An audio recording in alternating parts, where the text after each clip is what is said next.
There were thousands of supporters that couldn't get tickets inside of the arena. So what are they doing? They're showing their support outside. They're not missing a step. That's where our Eric Flack is. Eric, give us a vibe check out there.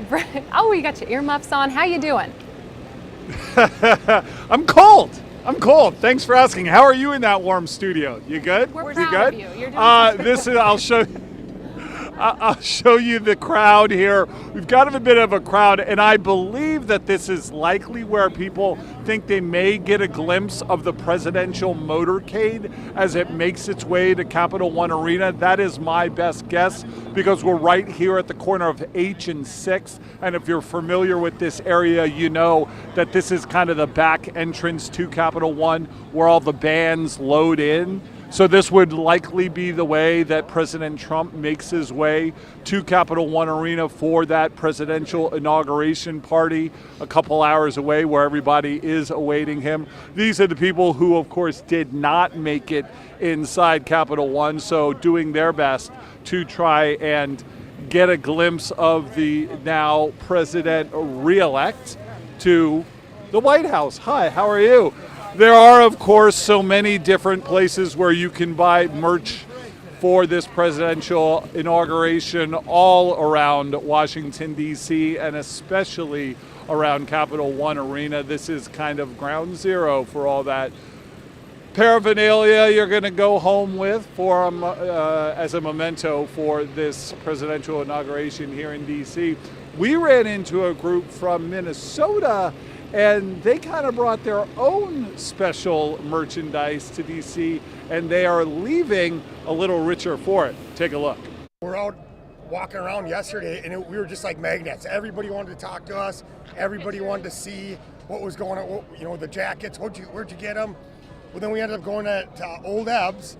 Old Ebb's Grill. Old Ebb's Grill, and we're walking around there, and a guy just starts going bonkers. Here he's from Texas, and he loved the jacket. He goes, "I'm gonna buy that jacket from you right now." And I'm like, "Well, it's really not for sale."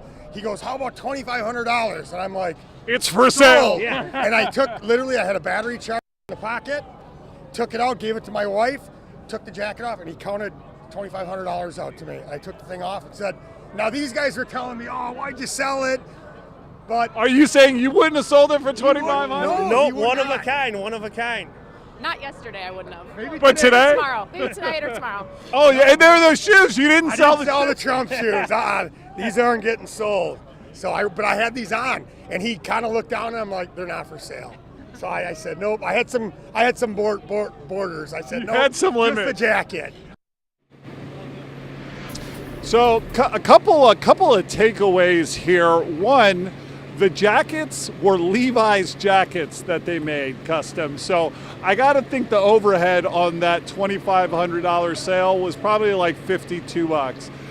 Two, the guy who got $2,500 for his jackets did in fact buy drinks for everybody in the bar, including some friends who was negotiating the price up for him. And three, if I had the shoes, I would have sold those too. But you know, it's not me making the deals, it's those big guys. So I'll tell you what, guys, I don't know where you guys would have stood on the $2,500 jacket that they made for, you know, probably about $50, but that's how you make money when you come to an inauguration in Washington, D.C. You are sure right. And you know what? Those people who are standing out there are going to be mighty happy, Eric, because President Trump is in the motorcade and on his way to Capital One Arena.